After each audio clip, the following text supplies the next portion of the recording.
We always say that making wine and it's kind of easy. It's fun and easy, but selling wine, it's another stuff. Sit back and grab a glass. It's Wine Talks with Paul K. Hey, welcome to Wine Talks with Paul K. And we are in studio today in beautiful Southern California, about to have a conversation with Cecilia Guzman. I was going to say the accent wrong. Even after like 8 years of Spanish, I still said it wrong. Hey, have a listen to a show that I just put out with Chef Slay, David Slay. He is a local restaurateur. He's got 4 or 5 restaurants in the beach areas of Southern California. Incredible insight into how wine is sold at the table. Have a listen to that, but not why we're here. We're here. Would you call yourself the head winemaker? Welcome to the show, by the way. Thank you. Thank you very much, Paul. Thanks. I know you've been traveling a lot. You just got back from Vancouver. Was that business? No, it was a family issue. But it was fun with one of my kids, 16 years old. You have family in Vancouver? No, he's going to spend 4 months there in high school. Wow. Yeah, so kind of a challenge for him and for us. That's great to get out of Chile. And Chile's so small in the end, that it's good to have them the experience to be abroad a little without the parents at the end. You're the winemaker at Haras. No, Haras. Haras. Don't say, Haras de Pirque. De Pirque. Which is, how old is that winery? Well, the winery is almost 26 years. It's kind of young. Yeah, very young. But the project began in early 90s. So the vineyards were planted at the time. You know, this Chilean entrepreneur named, the family was the Mate family.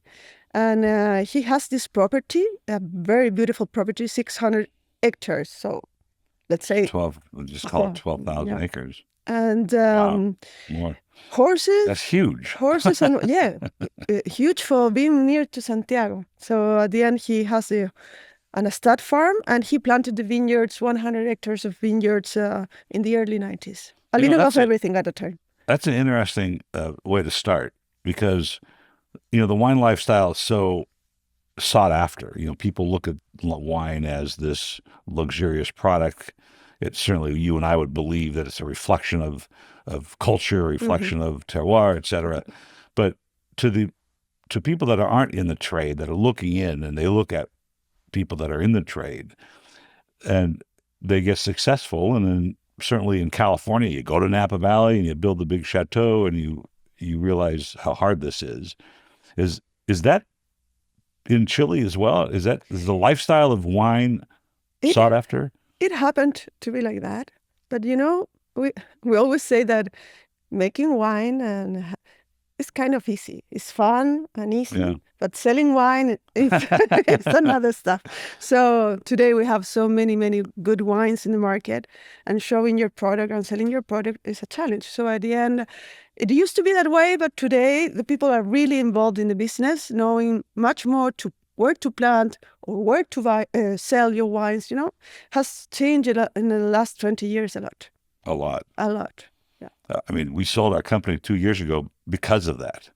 I wasn't prepared to learn it all over again. We had learned a lot, and we'd sold a lot of wines we talked about, but trying to understand what the nuances of today's marketing were going to be. But your winery is owned by a very large family. Yeah, today the property is owned 100% by the Antinori family. Mm-hmm. So they've learned how to sell wine. They have been in the market for 600 years, so they have something to say about it. Yeah, for sure. Why did they come to Chile? They were looking to invest something in South America. Mm-hmm. They looked for some wineries in Argentina and in Chile. But they stay with Haras de Pirque because they believe in the product. They saw the potential. We were just beginning. It was our first or second harvest when they came. Renzo Cottarella and Piero Antinori saw the potential we have, and they decided first to invest in a joint venture. The original idea was to make one wine together. But quickly after.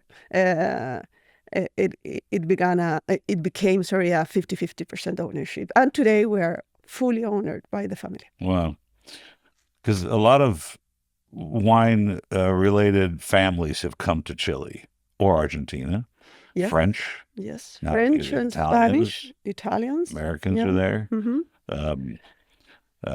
Piero Incenza is down in Patagonia and from Italy as well. I wonder what the allure is. Is it because it's a new place, it's a new world, it's a new opportunity, it's new character? What? Well, big companies, and I think in the case of the Antinori family, they were looking for something different in South America. They didn't have a property in South America. Mm-hmm. And it's the good thing of being far away from everything, Yeah, I guess it's a departure from your regular. Yeah. So something different, another food, another place. And when you really think about wine and wine culture and everything, it could be different all over the world. So they're always curious and doing different things. And that's why the Antinori came to Chile, looking for something different. Part of sort of the exploration into California, Napa, Central Coast, Willamette Valley in Oregon, for the French has been no rules, no appellation control. Yeah. And you get a chance to experiment, I suppose, innovate on your own as to what you want this to be. And tasting your wines, clearly a slight departure from the old school, wonderfully fresh, expressive character. You sense the grape in these wines. Well, the thing is, Paul, that we look after the terroir, after the place, after the soil, weather, everything together to get a wine from the place. That's why I always say it. We're not trying to make the best Chilean Cabernet from, it's what we are trying to do the best for that place that's unique. Mm-hmm. And when you remember Pirque, when you taste a bottle of wine of Haras, our job is complete there, because it's the terroir thing, is the, show the grape and the place and the people that work there in a bottle. And that's why it's so nice to work without real rules in appellation. We have appellations in terms of origin, geography, but not in terms of how we make the wines there. So you can express the place more than the people. You express the place. So that's beautiful too. And this is the part that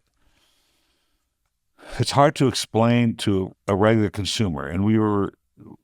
My son-in-law was in town last week, and he's quite academic, and he won't drink Cabernet in Bordeaux or Burgundy. He only drinks interesting things from interesting places. Mm-hmm.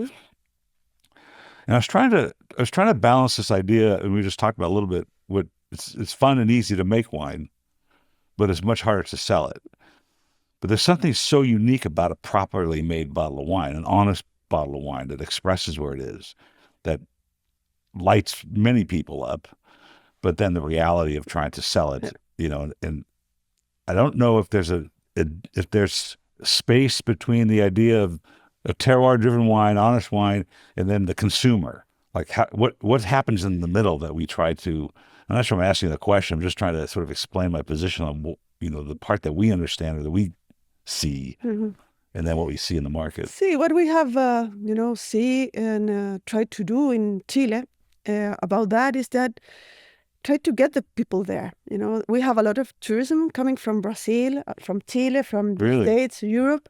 And when you taste wines sur place, when you taste the wines there and you see the place, you can really show the product. At the end there, as we were talking, so many good wines, but the place is unique. So you have to show the place.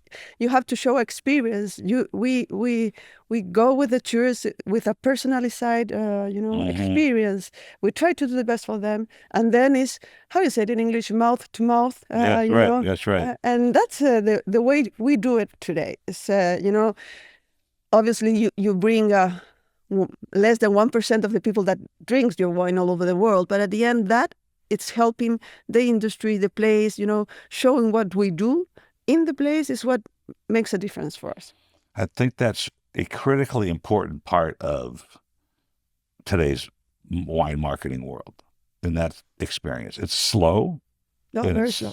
Only a handful of people at a time. But we have a company that has an experience of 600 years. Yeah, that's right? true. So Talk about they are experience. patient. Yeah, they are patient. Yeah. Because that's wine tourism in California is down. Wine tourism is very popular. I've had a wine tourist group here on the show. I've had one tomorrow in the morning with the Armenian tourism group.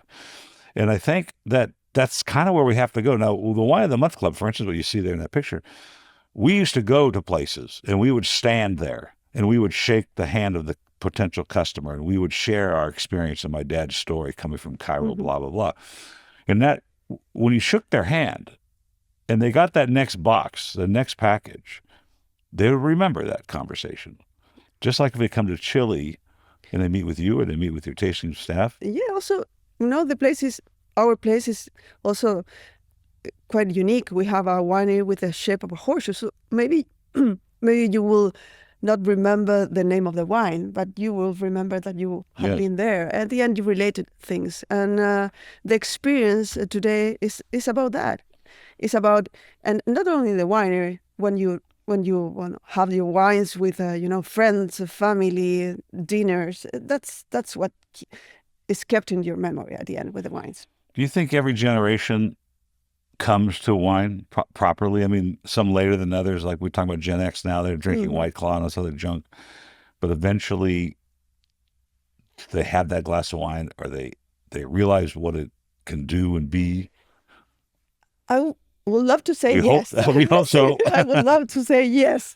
That's the way, But at the end, family, friends, it's everything. Wine and food, it's everything related. So it's very difficult to take 100% the wine away from the table. You can't do it. So at the end, they will see what we have there in the table. They will taste different things. When you have wine in the table, you have different stories to tell, about people, about the places, about where did you have traveled before. So it's really interesting. I think it will be difficult to take it away. That's a good point. Last night, we were at dinner in an Italian restaurant in Hermosa Beach. I walked in. Somebody goes, "Hey, Paul," happened to be a very well-known sommelier used to be at the Jonathan Club downtown and a blogger and a writer. And I listened to their conversation. They had two friends in from New York, and that was their first time at Hermosa Beach. Most of the conversation was about food and wine. And I thought, that's just natural. It's just what happens. And you and I hope that everybody gets a chance to do that, once in a while, and to have that storytelling. Absolutely. So we were talking about some of the early vintages of Chilean wines that were done here. And when I started in 1987 with my father, one of the first wines that I tasted as part of the company was the 1987 Los Vascos Merlot. And Merlot was the defaulted red wine of Chile at that time. And Sauvignon Blanc was the white, of course. Sauvignon Blanc still seems to be the workhorse of the white wines from Chile, but Cabernet seems to have crept in and taken over where Merlot used to be. Is that accurate or no? Well, I think that's almost 60% of the vines we have planted in Chile is Cabernet Sauvignon. It's the queen variety, the queen grape there for sure. And in the last 20 years, we have been planting Cabernet and all the grapes in the right places. And that's all it's all about that. It's all about having the best Cabernet. You will have the best Cabernet if you plant it in the foothills and you plant it in the right places. And Haras is that, the right place for Cabernet Sauvignon in this case. And for Merlot, at that time, maybe it was Carmenère. Yes, Carmenère was very popular. Yeah, very popular, the Chilean Merlot at that time in the early 90s, before that. So maybe you had a Carmenère more than a Merlot. And, Merlot is not popular all over the world in Chile. No, we have some issues with the clones and and the weather and the heat.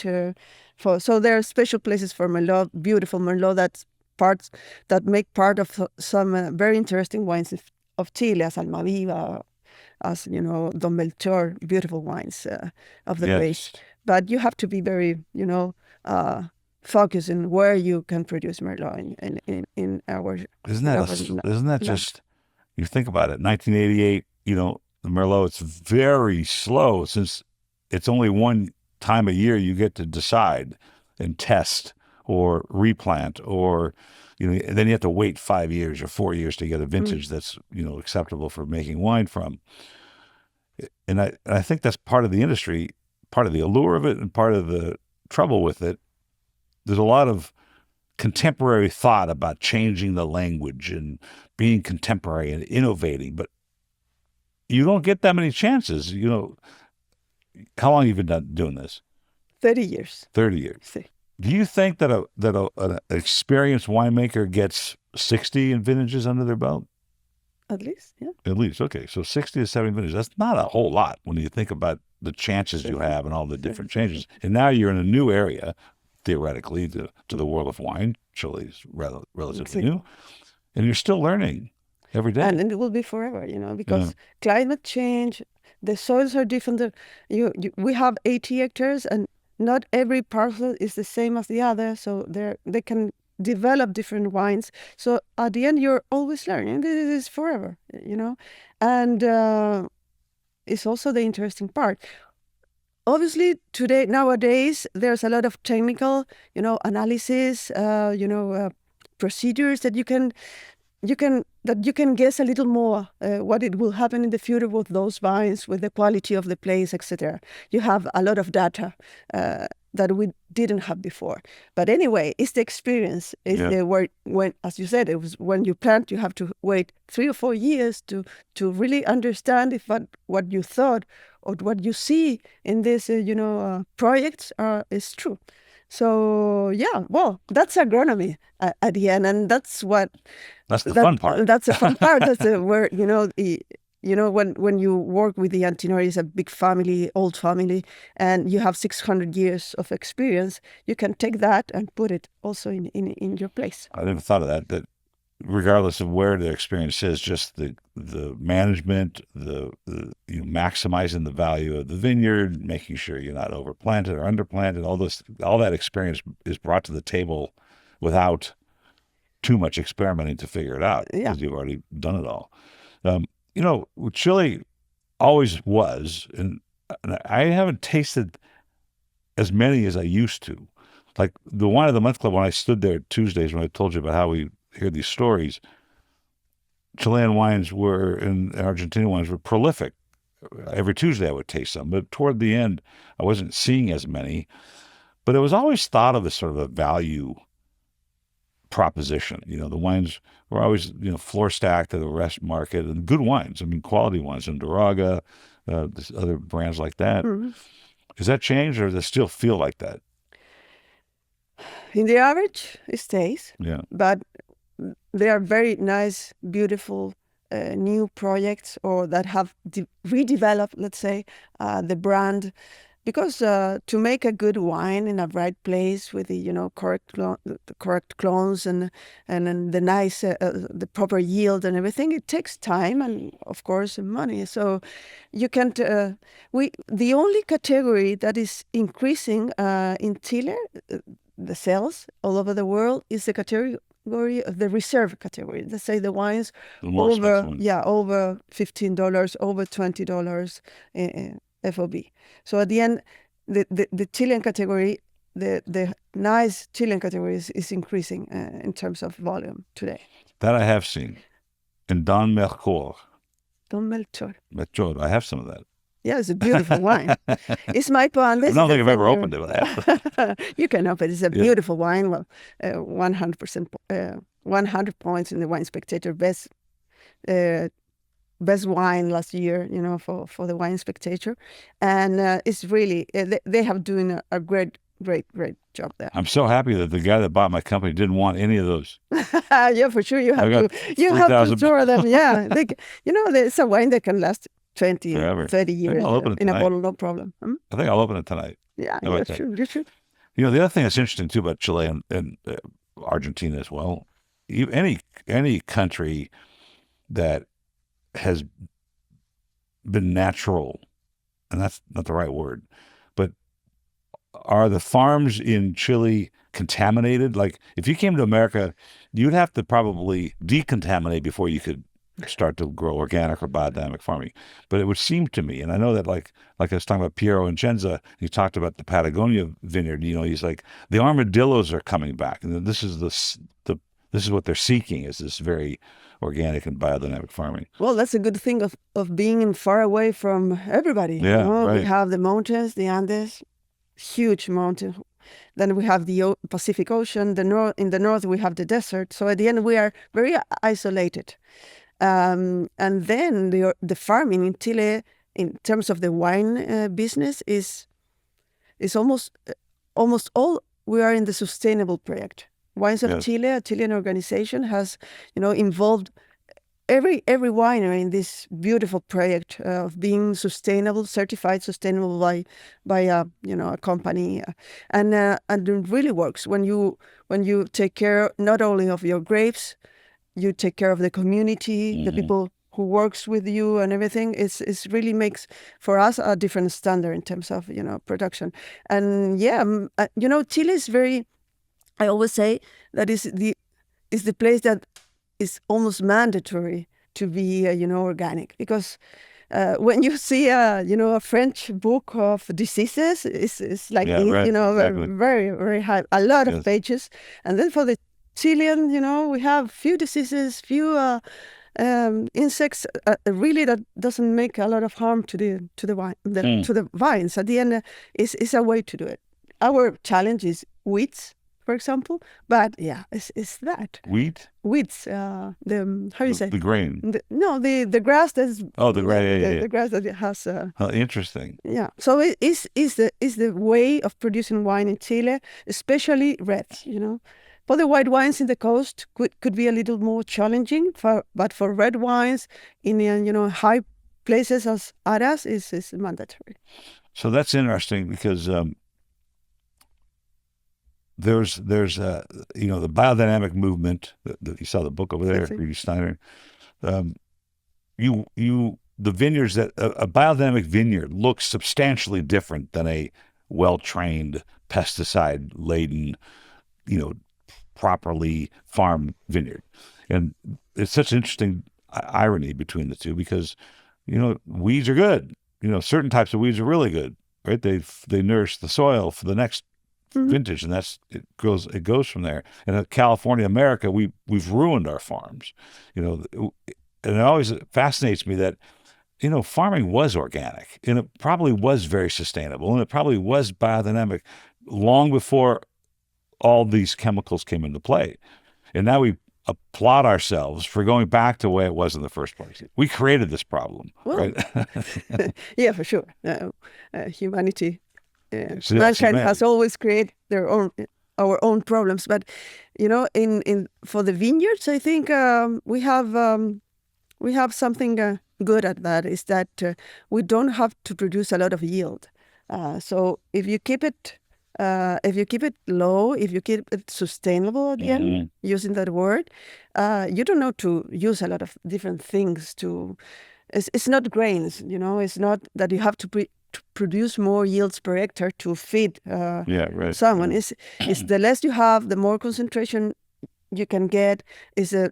Maybe you can get a better wine. So at the end, low crops, it's not necessary a lot of things to grow. Chemical things to grow. So at the end, coming back, also is good that we relate today the winemaking or vineyards, vineyard projects as a farming. Is you don't only have vineyards or vines. You can have other products there. You bring the tourist into your winery.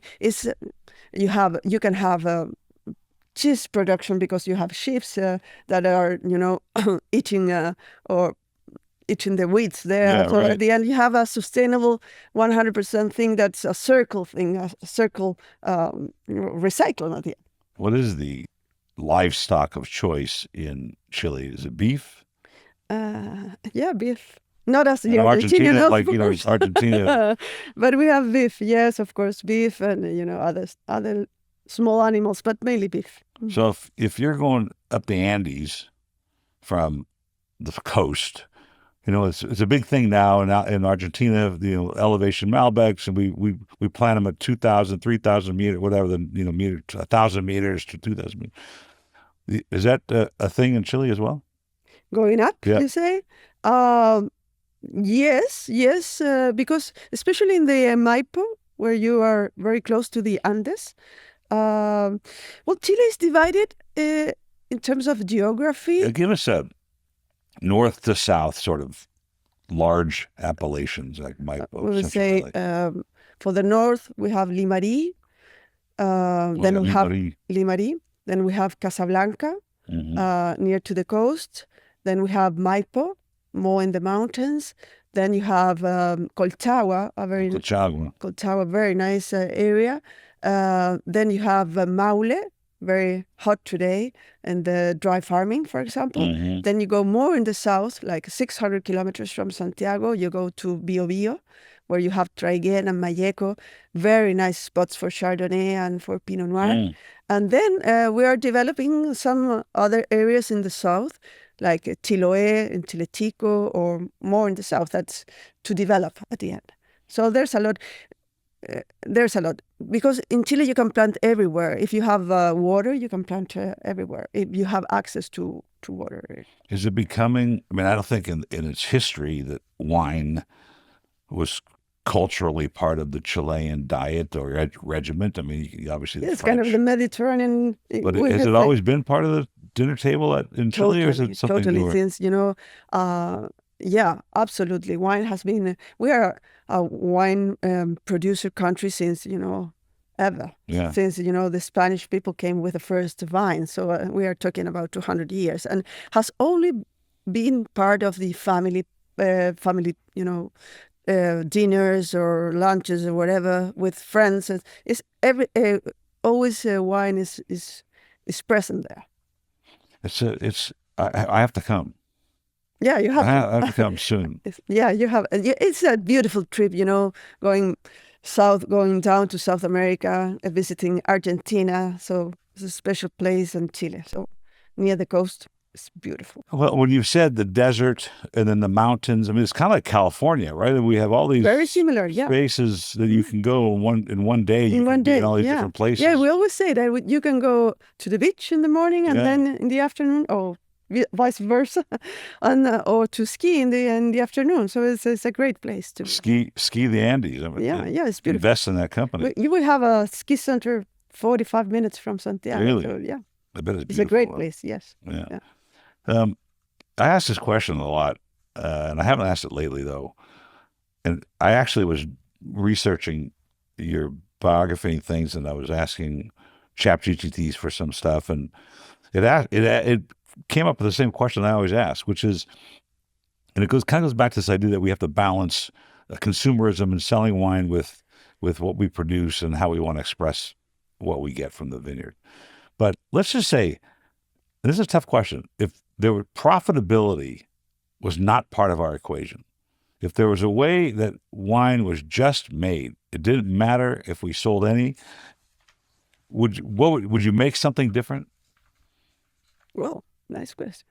It's a tough question. Yeah, but it's a nice one. Because it's hard to imagine that there's no profitability required. Well, in where we are located in Pirque, we are producing the best we can.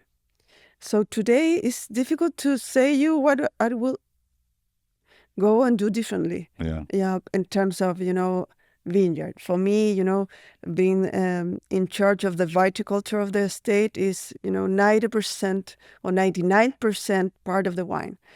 So we have developed in the last 10 years with the Antinori family a very nice new project there. So we have invested a lot.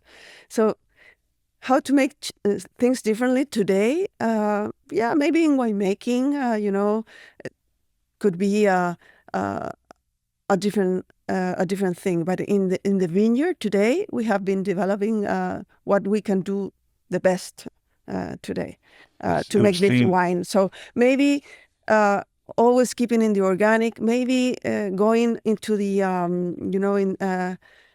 how you call this, this almost no farming, just to right. Just so what would you call that? Regenerative. Regenerative. Right. Regenerative could be to do more trials of different things, but today we are there. We are trying to do our best. I mean, do they give you free reign? Cecilia gets to do what she wants? If she tells everything, yes. Yeah. If the communication is perfect, yes. Great, yes. Yeah, but no, they are very, very, very, very involved. They don't leave the projects by itself. What I've seen with the Antinori, what I have been working with them for the last 20 years, is that they develop the brand, your brand, Haras de Pirque. It's not only an Antinori brand in Chile. They make your brand to be successful. They try to make your brand successful all over the place, in Chile, obviously, and all over the world. So we work a lot in the brand with the Antinori support, 100% there for everything you need. So it's for us, it's just learning. That's kind of interesting. I was just thinking, Antinori's, I just bought some actually for my home cellar, some of their super Tuscan type wine. But there's no Italian varietals there. Are there any? No, we are trying to make the best cabs or best Chilean wines we can, but not the Sangiovese. Wouldn't that be innovative to put like Sangiovese or Narella Mascalese or something? The soil, the weather, the climate, everything there doesn't work. Doesn't work. Yeah, I You think can't just move that. No, it would take now years and years to figure that out, right? Yeah. I think they're right not to put Sangiovese in Pirque. It's kind of interesting because I'm looking at this bottle up here. It's a Martin Brothers Nebbiolo, which is from Paso. We featured it in the club in like 1992 or something. And, the Italian varietals were very big in Paso in those days. Now it's French varietals, Rhone varietals on the west side and Bordeaux varietals on the east side. But, I guess eventually, what settles in that vineyard is going to be what makes good wine and represents what it's trying to do. Yeah, well, they always say that they have enough Sangiovese in Tuscany. We don't need any from you guys exactly. in Chile, okay? Okay, that's funny.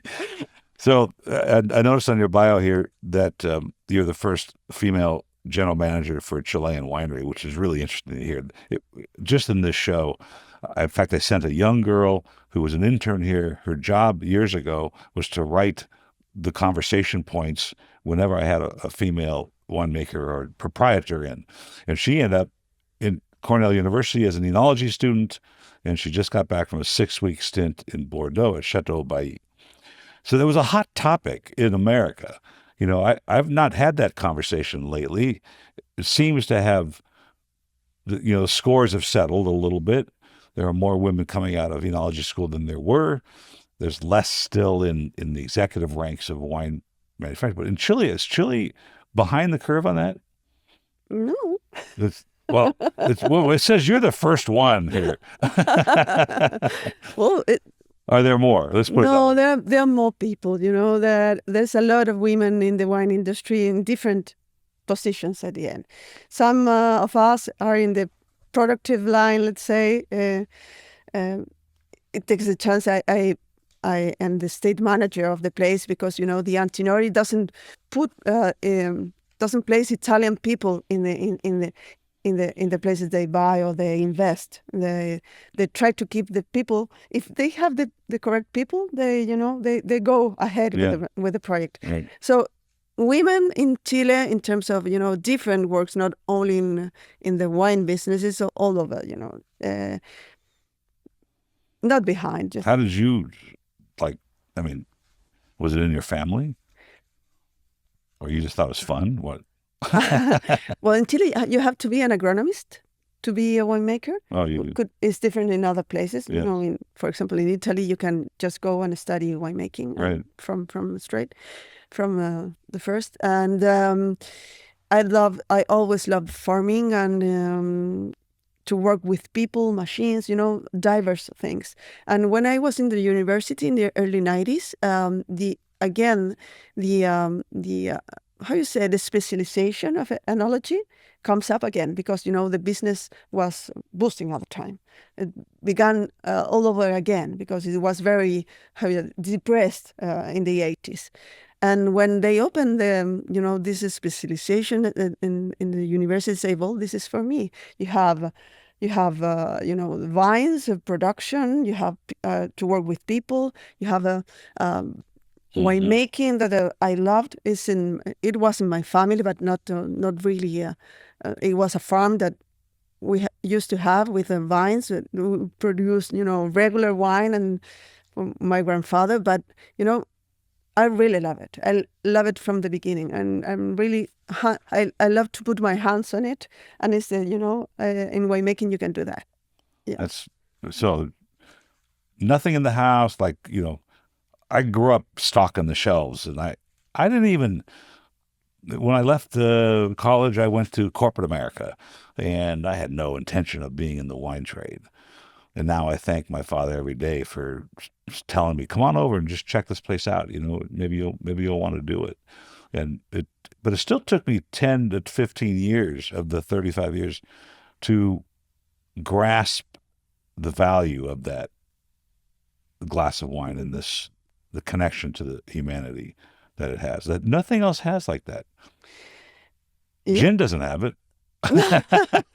Yeah, because it's about culture. You were saying that before. It's about people. It's about having lunch with your family and a bottle of wine that represents people, culture, places, stories.